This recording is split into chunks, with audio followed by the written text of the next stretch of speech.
ប្រ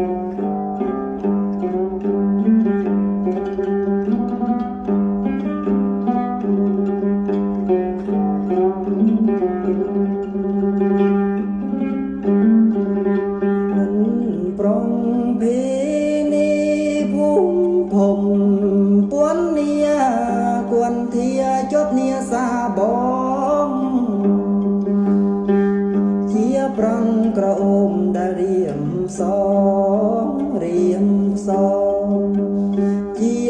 យូហើយថ្លៃរូបប្រងសភាលៀងក្លិនកាយា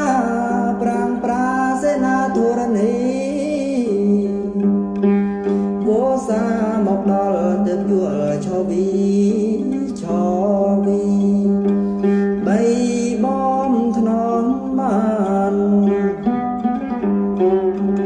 បងខំស្កាន់មកស្កាន់មកស្វា